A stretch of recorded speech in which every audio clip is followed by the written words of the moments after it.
Assalamualaikum warahmatullahi wabarakatuh. Haturan mitra, alhamdulillah tepangdang deui sareng Mang Barna. Urang ngadongeng deui daramang sadayana ya mitra. Mugia mitra aya dina ginanjar kawilujengan sararehat sadayananya. Urang neraskeun hancagarapan dongeng Mang anu katuna carios kalayan judul Pasukan Siluman Haji Prawatasari karangan Bapak Aan Merdeka Permana anu didongengkeun deui ku Mang Barna. Mitra kaum dangu hanca anu katuna waktu dinten kamari upami telepat mah parantos dugi ka badan urang Banjir Cimata anu daya manfaatna maning oge neangan daleka malar di mana pae urang ge kawas anjeunna mapag kamuliaan di akhirat ceuk Ki Ragapati. Upami telepat mah parantos dugi ka dinya nya mitra. Kumaha terasna mangga urang sami-sami lajengkeun deui wae. Sok kabarayun sadayana.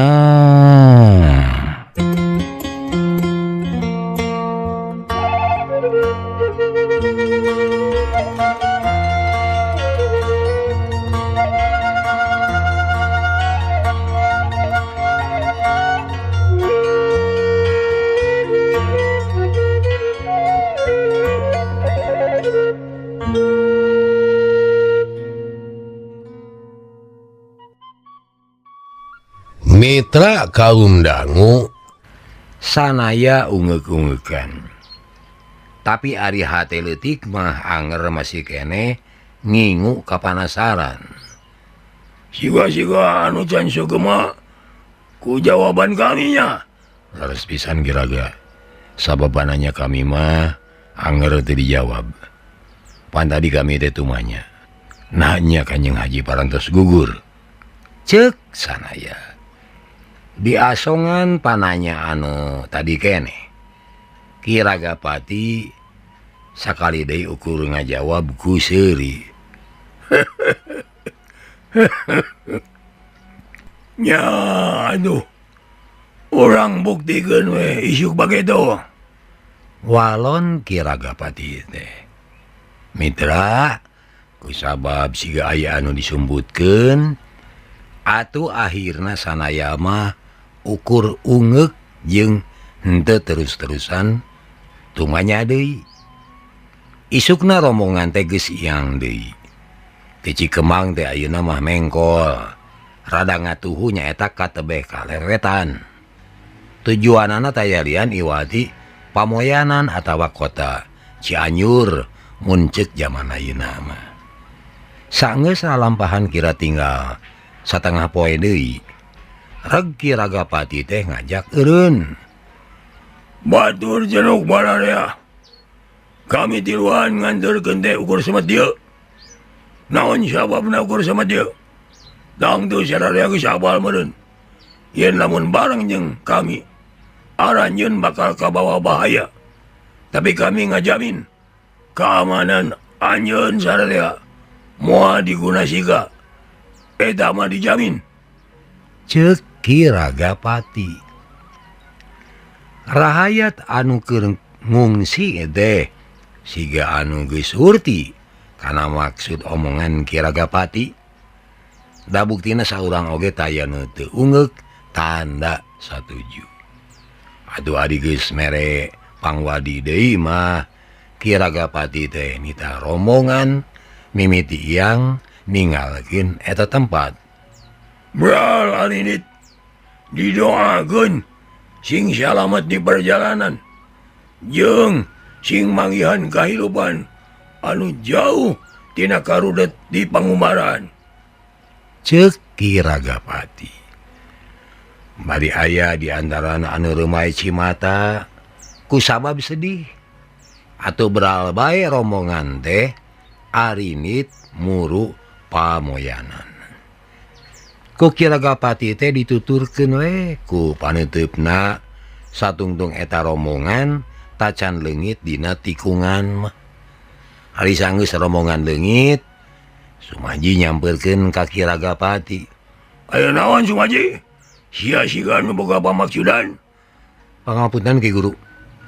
Saupami jisim abdi kapasihan Paidin. Jisim abdi teh hoyong nyusul-nyusul pun Rodia." Ceuk Sumaji nyarita satarabasna. "Har, atuh kan bae nasibnya Rodia mah. Da aya bisa lakiunana ieu. Kitu leuwih sanaya." Ceuk Kiragapati bari ngareret ka sanaya. Ari anu direret mah teu nyarita naon-naon. Da sanaya oge sabenerna mengarasa heran.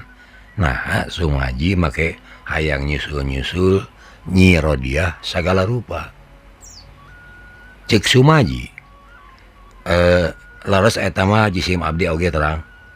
Yen pun sanaya teh pisalakieunan Nyi Rodia.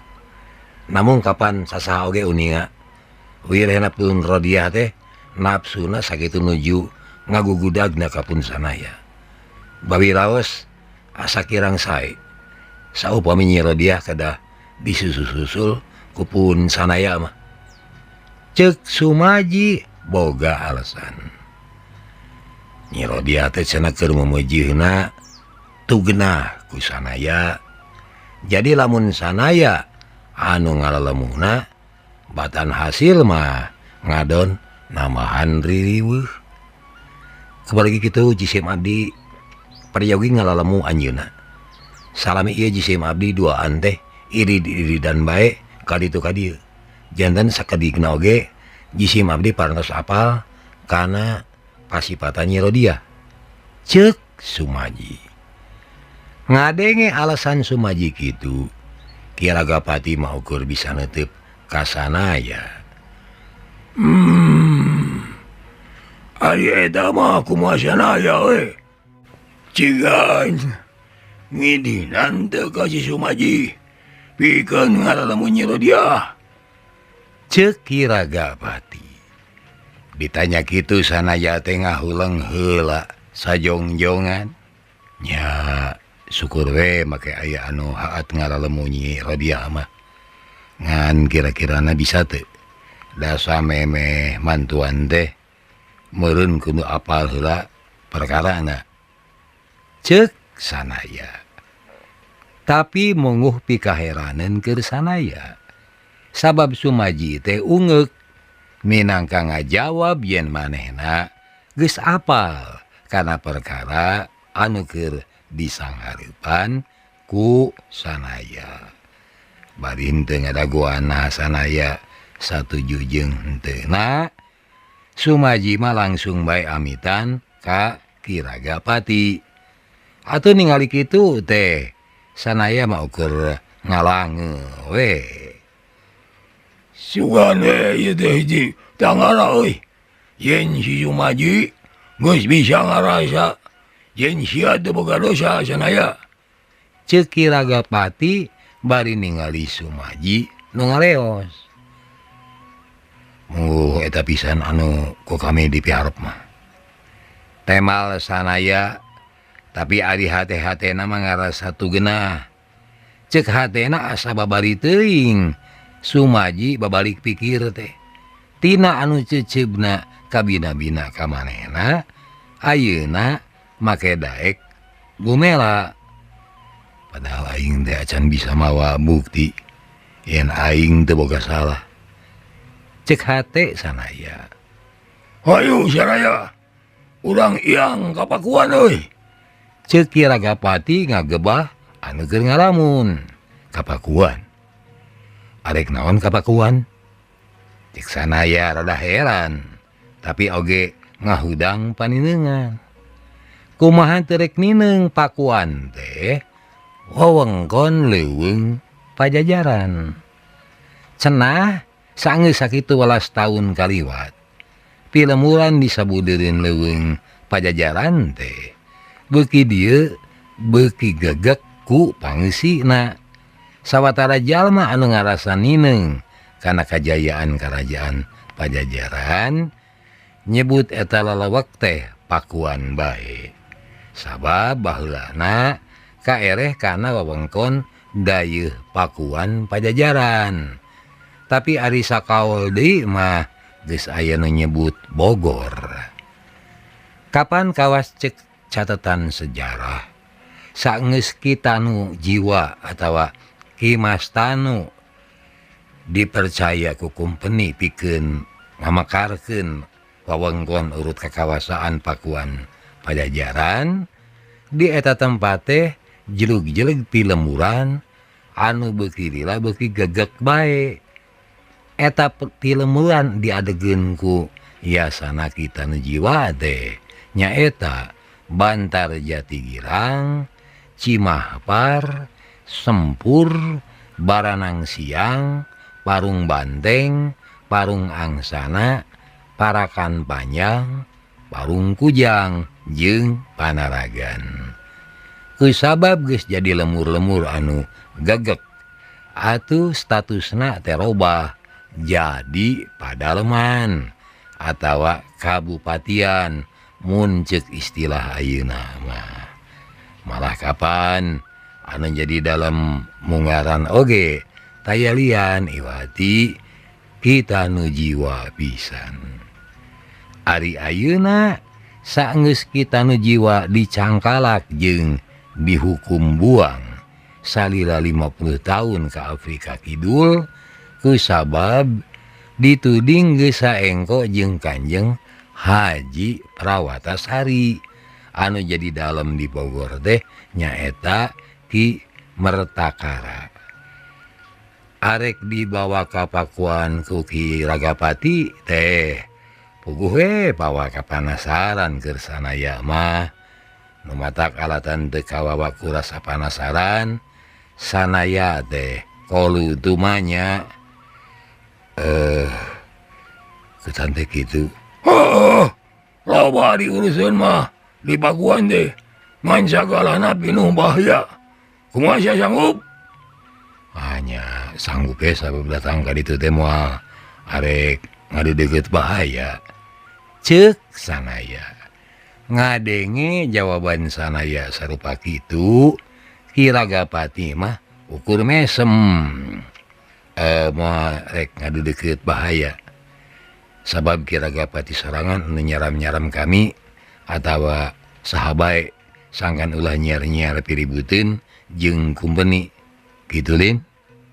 Ceuk sanaya deui ari Ki Ragapati mah anger we ngajawabna teh cukup ku seuri leutik atuh ari geus kitu mah duanana teh bring we cepet ngaler semungulon maranehna teh rek muru Cibadak Bang Blas ka kulon tur engke berasna ka wewengkon pakuan.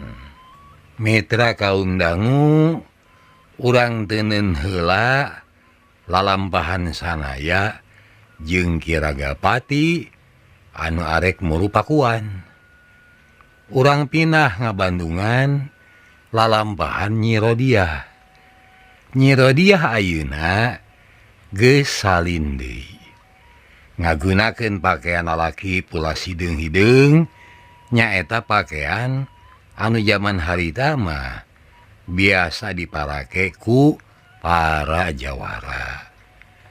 Nyi Rodiah teh di calana komprang di baju kurung jeung buukna dibeungkeut ku iket hideung lamun direret saliwatan moal nyangka yen manehna awewe kajaba lamun ngahaja ditelek-telek kakara kanyawan rek teu babari kanyawan kumaha da puguh Nyi Rodiah mah kulitna bodas jeung lemes lamun mah aya tuma leumpang dina pipina tang tu bakal ti seureuleu da meureun leureun ari harigu katara muncugug nyungcung matak pikabitaeun lalaki nya kitu sote saupama ngahaja ditelak-telak tapi lamun teu kitu nya sasaha oge bakal katipu kawas dina hiji waktu basa Nyi Rodiah keur mangpret lumpat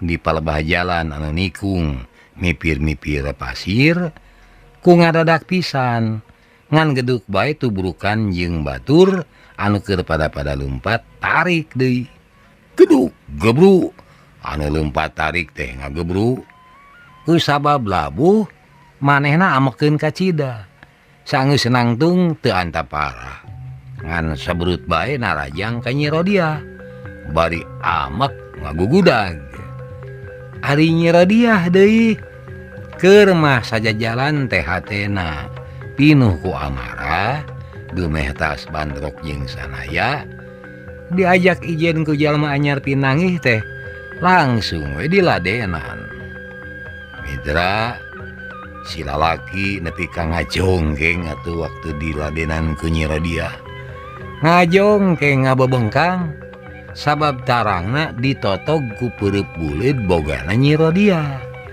sabot si lalaki arek hudang duanana pateuteub heula hah geuning siaksa sia teh ceuk Nyi Rodiah reuwaseun paruk sia teh Rodiahnya sia ayeuna ngaran beuki geulis we nya ceuk yaksa bari nyabakan tarangna anu rada benyut ka peupeuh peureub Nyi Rodiah nyaho sia tema Nyi Rodiah ngabalieur sabab manehna inget kana mangsa ka tukang-tukang kumaha arek bisa dipapohokeun atuh mitra yaksa teh apan bareto kungsi diadu-adu ku sanaya malar daek ngajodo jeung Nyi Rodiah yaksa oge ari mimitina mah daekeun pisan da puguh manehna mah nyocok jero atuh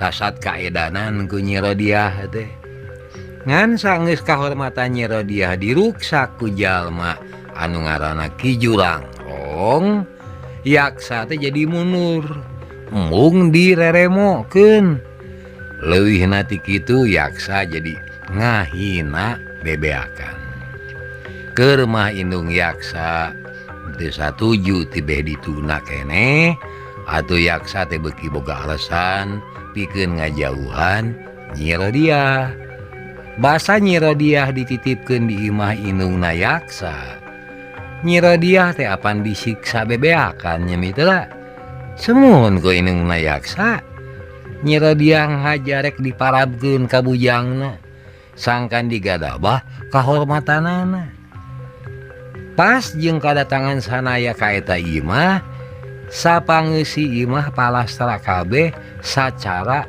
misterius tapi ari yaksa mah nuding yen anu jadi ulon-ulona geus moal salah deui tangtu sanaya nyati harita ngagedur permusuhan antara yaksa jeung sanaya teh tapi Nyi Rodiah sanajan curiga yen anu maehan kulawarga yaksa teh bisa jadi sanaya manehna mah anggur biluk ka sanaya malah panuju pisan sanaya geus maehan jalma sapiri umpi teh sabab kulawarga yaksa geus nyieun kajahatan namelarkeun manehna aduh katamah-tamah kapan harita Nyi Rodiah na oge keur membeujeuna sono bogoh ka sanaya ayeuna Nyi Rodiah diparengkeun tepung deui jeung yaksa puguh we amarahna teh jadi kawas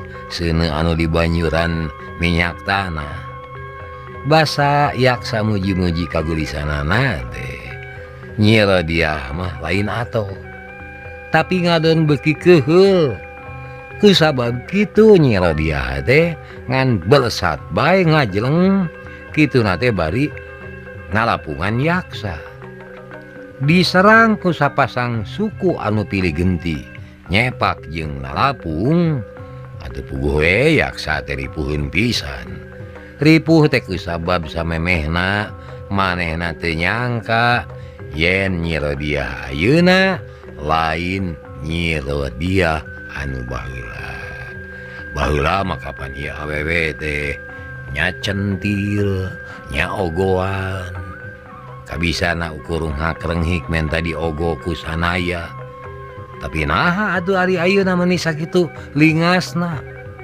hiat tuk yaksa aduh-aduhan ku sabab sababaraha kali awakna geus kabeunangan saupamah henteu kaburu aya anu datang mah tangtu yaksa teh bakal cilaka badag ngan basa gadeuna hampir kata lapung ti gigir aya leungeun mengparkeun heumbatan suku Nyi Rodia kacida amakeunana ka anu anyar datang teh sanggeus suku katuhuna gagal dipake nalapung gade yaksa giliran suku kencana dipake ngababuk awak jalma anu anyar datang suku kenca Nyi Rodia diheumbatkeun ti katuhu ka kenca hiuplak pikeun kadua kalina suku Nyi Rodia teh dipengparkeun ku eta jalma nyaho seranganana gagal Nyi Rodia nyieun jurus anyar sapasang dampaleungeunna meber geus kitu disurungkeun ka hareup wus beledag awak Nyi Rodia ngajola ka tukang bujurna neuneut kana taneuh karasana meni eungap Ki Guru mentong dibinasa eta teh bebede kami Ki Guru ceuk yaksa bari mulu Nyi Rodia bisi kumaonam tapi kakara oge norojo suku Nyi Rodia teh geus nyepak manten ngagunakeun jurus betrik simet pas kana gado pisan yaksa ngagoak bari awakna ngajengkang ka tukang mangke heula eureun aing teh asa kungsina gerakan samodel kitu teh ari sia guguru ka saha ha ceuk eta lalaki jangkung umurnya kurang leuwih 45 tahunan irung manjung kumis ipis nyiripit nyaho aing mah teu hayang ngajawab ceuk Nyi Rodia tegeug Rodia sia ulah teu sopan kitu eta teh Ki Guru Kartadita pikeun satu kembing langit mah ngaran Ki Guru Karta teh geus sohor dipikagimir ku sasaha ceuk yaksa ngajerok sia yaksa temal Ki Kartadita teu suka diugung-ugung hari geus kitu mah Ki Kartadita teh tumanya deui ka Nyi Rodia saha ngaranna teh Rodia nya Rodia ari sia guguru ka saha sabab aing gungsina gerakan samodel kitu ceuk Ki Kartadita bari nginget-inget kejadian di Pandopo Padaleman Pamoyanan harita manehna teh arek ngakalakeun Kanjeng Dalem Wiratanu ngan teungeulan tanaga jerona ditakis ku hiji lalaki anu ngabogaan tanaga jero kacida badagna ku badag-badagna eta takisan awak Ki Kartadita oge nepikeun ka ngajol ka tukang bari eusi dadana tatu kaluaran getih ku sabab Nyi Rodia cicing bae atuh akhirna mah yaksa anu mangnemalankeun Ki Guru Nyi Rodia teh diguruan ku jalma jahat anu nalahna si sanaya kapan kami geus nyarita yen kulawarga kami teh dipateni ku si sanaya tah ieu teh muridna kanyahoan atuh ayeuna mah guruna mah pek bae podaran ku Ki Guru tapi ari Nyi Rodia mah ulah bari teh ge manehna mah geus rek jadi pamajikan kami pisan saupama henteu dipileuan ku si sanaya mah ceuk yaksa nyaho sia Rodia sia teh ulah pura-pura bodoh da aing nyaho sia teh geus nyatru jeung si sanaya teh tuh kanyahoan pan ayeuna mah yen eta mangkeluk teh jahatna ngaleuwihan siluman anu pangjahatna ceuk yaksa Heh, aing teges nyatru kasih sanaya. Tapi lain hartina kudu bilu kasia. Da sia ge sarua we jahat deuleu. Jahat sia oge. Omong Nyi Rodia matak beureum beungeut keur Yaksa. Ki Kartadita mah teu aya ngabandungan patelakna Yaksa jeung Nyi Rodia sabab leuwih kataji ku urusan jeung sanaya. Mitra kaum dangu Ki Kartadita ngagerentes dina hatena.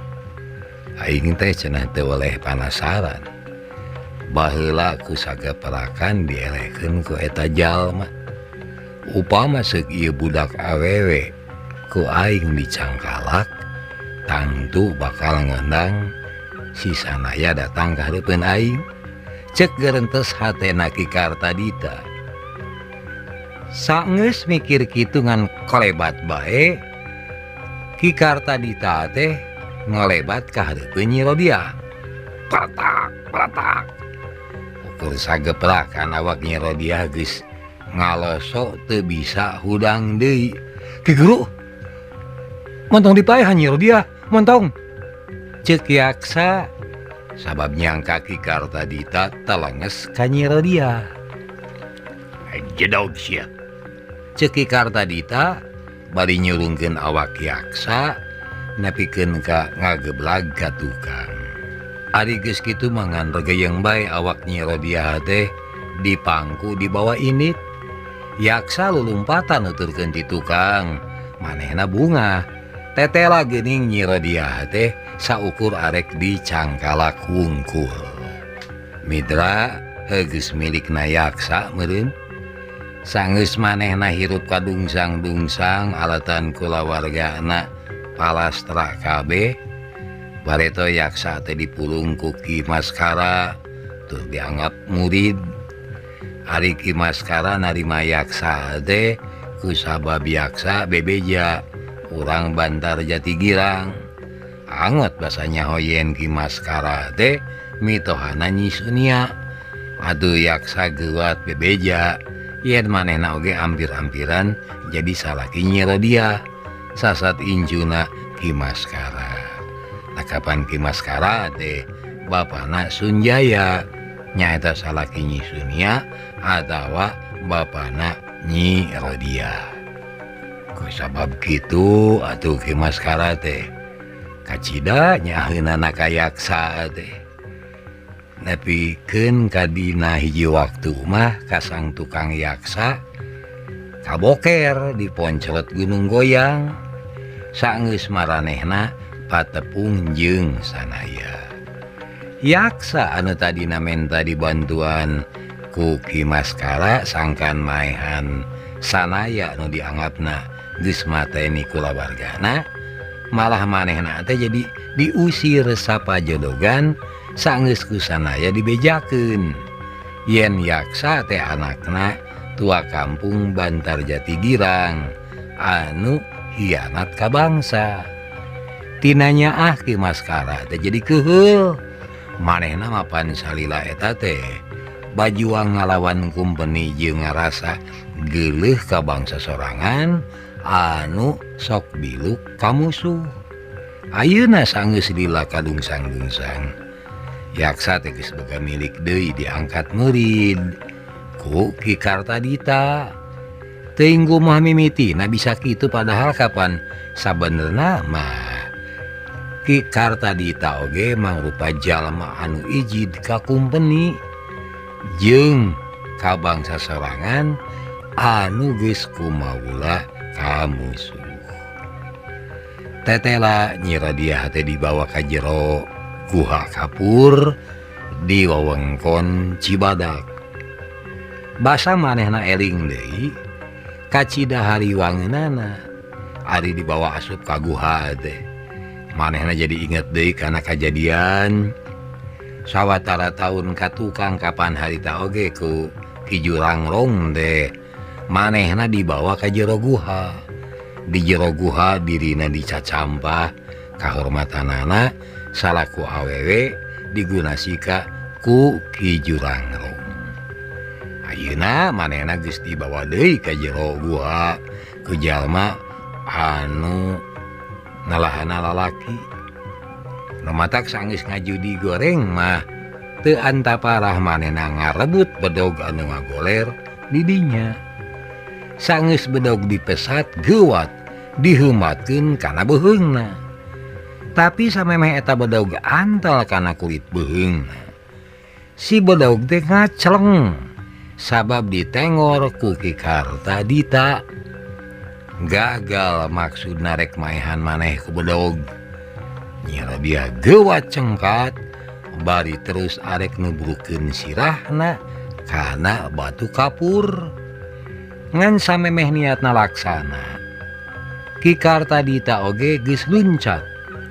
Sirah Nyi Radia teh ukur nubruk kana dampal leungeun Ki Kartadita anu ngahaja ngahalangan batu kapur anu rek diteungar ku sirah Nyi Radia. Ari siapa siga anu weureu sia? Sangaran awewe ieu teh? Hah? Ceuk Ki Kartadita ngalieuk ka Yaksa. Anu masih keneh soak dumeh Nyi Radia arek maehan maneh. Ngaranna teh Nyi Radia Ki Guru. Dah, Radia. Sia teh weureu teh Radia. Lamun aing niatna rek maehan sia mah geus we dita tadi. Teu kudu dibawa heula ka dieu. Ceuk Ki Kartadita keuheul. Aing mah leuwih hade. Taeh batan diri di cacampah. Saha nu rek ngacampah sia? Sia mah budak bau keneh cikur. Aing mah teu bogoh ka sia. Jeung dina bogohna oge aing mah cadu nya campah ajeun awewe deuleu. Cadu aing mah. Ceuk Ki Kartadita amek asa dihina. Ari eta si kuya Yaksa. Ceuk Nyi Radia nuduhkeun ka Yaksa. Lamun si Yaksa newo pasti ku aing di podaran. Awas ya Yaksa. Sanajan sia ngaku nyosok bogoh ka si Rajali, Radia Ki Guru. Oh dah. Si Radia awas ya. Mun sia kumaha wani nya cambah si Radia. Sia ku aing di podaran. Ceuk Ki Kartadita. Moal wantun atuh Ki Guru. Ceuk Yaksa ngalaper sieuneun. Oh halus. Temal Ki Kartadita muh mata klongsong keur Nyi Radia. Tapi mun nya niatna moal nya campah awewe, nah atuh kami make dibawa ka jero guha anu poek. Rek naon deui atuh lalaki mamawa awewe ka anu poek. Ari lain niatna teu ni mah. Ceuk Nyi Radia masih keneh cangcaya. Sok Yaksa, bawa eta mangkeluk cerewet di keluar. Bawa kana caangga itu. Sok bawa.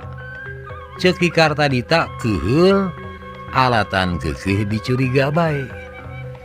Yaksa mani atoheun di titah mawa Nyi Radia kaluar guha teh. Dameh bisa nyekelan leungeun Nyi Radia. Ngan hanya ka Nyi Radia nangarti nu matak basa kakara antal oge. Ku Nyi Radia teh geus dikepeskeun. Ku Nyi Radia teh dikepeskeun atuh. Nah, asana teh cenah. Ih, montong cekal-cekal sia geuleuh. Ceuk Nyi Radia ngadalekan. Diceklan teh bisi sia kabur. Lain hayang antal aing mah. Ceuk Yaksa pura-pura amek nurutan Ki Kartadita.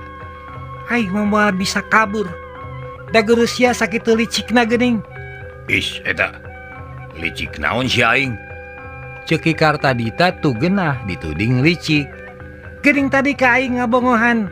Licik si ari gelut main bongoh mah licik. Temal Nyi Radia bari jebi. Ngadengi Nyi Radia nyarita kitu. Ki Kartadita mah ukur ngaheuheuh seuri. Cing Yaksa leupaskeun eta awewe monyong teh. Keun sina kabur. Ceuk Ki Kartadita ngahaja ngahina ka Nyi Radia. Cingan rek kumaha cenah ketakna. Naon sia onta make nyebut monyong ka aing. Nyi Radia teteh nyerag. Sabab asa kakara ayeuna aya nu ngahina nyebut monyong ka manehna. monyong bibir sia mah. Sabab pasti sapapoena sia mah cerewet loba omong. Ari awewe anu cerewet mah bibirna teh sok kabodolan nepikeun ka monyong deuleu. Irungnya rada nyingsat. Tah awewe model gitu teh biasana sok perhatikeun. Mun aya awewe rada monyong, irungna rada nyingsat, eta awewe geus pasti awewe panas baran, loba omong. Ceuk Ki Kartadita bade ngagak-gak seuri. Amek alatan dilelece, Nyi Rodia teh geus nyebrut narajang ka hareup. Plak plak plak. Saban Nyi Rodia neungeur ku Ki Kartadita saban ditakis ngagunakeun dampal leungeun.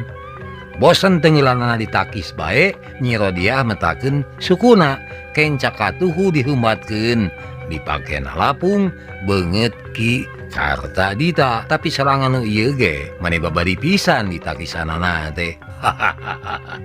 Ari sugan Sanaya teh jalma pinter, buktina muridna sage bodona. Mun muridna bodoh karena pasti guruna oge bodoh. Nyaos ya, aing malin muridna si Sanaya.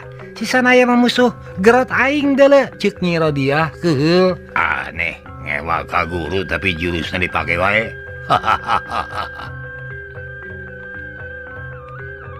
Mitra kaum dangu diomongan kitu. Rei beungeut Nyi Rodia teh euceuy. Lain amek tapi leuwih deukeut ka ngarasa era. Bieu Ki Kartadita nyebutkeun, naha cenah ari ka jalma nami ka ijid, ari kana elmuna dimangpaatkeun. Dalam dipikir-pikir mah memang nya kitu.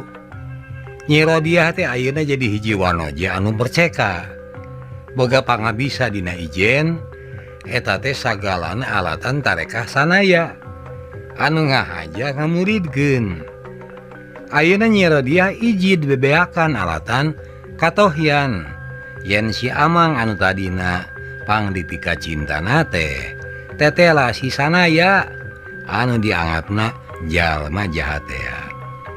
Nyi Rodia teh ijideun pisan nya ijid sote ka jalmana, da buktina geuning ari kana elmuna mah dipake panangeuhan. Ingat kadinya ngan rek bae Nyi Rodia teh eureun henteu ulin jurus deui. Atuh Ki Kartadita oge heraneun, kunaon Nyi Rodia henteu daek ngalawan.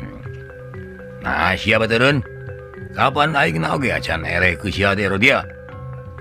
Ceuk Ki Kartadita masih keneh pasang jurus. Moal, aing mah moal ijen. Moal deuleu. Temal Nyi Rodia judat jaded. Ah, nah, make mung ijen.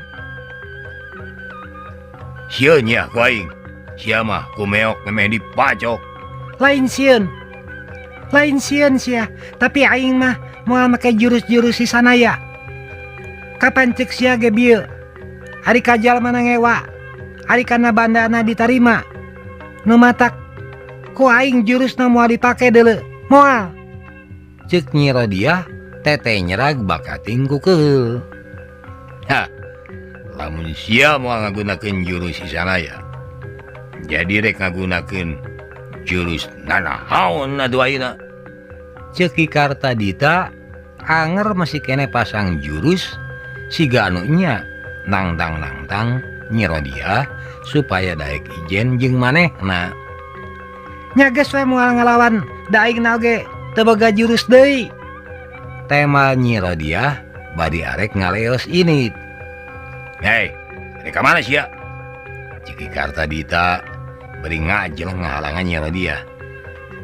Nya, rek ini teh atuh, da aing mah moal bisa ngalawan sia. Geus teu boga pangabisa deuleu. Tema Nyi Rodia geus arek ngaleos deui bae. Sia mah manis sakarep isun wae. Sia teh tawaran aing. Manya sangeunahna kaluar asup. Hayo, milu sia ka aing. Ceuk Ki Kartadita bari newak pigeulang leungeun Nyi Rodia. Nyi Rodia nyingcet. Geus kitu hut het ulin jurus deui. Pogo siamalan calinci cenah cikene geus mangagunakeun jurus Sisanaya acan garing bibir sia teh ayeuna geus perak deui wae ha Ceki Kartadita mapanas nyera dia supaya ngaculkeun elmuna.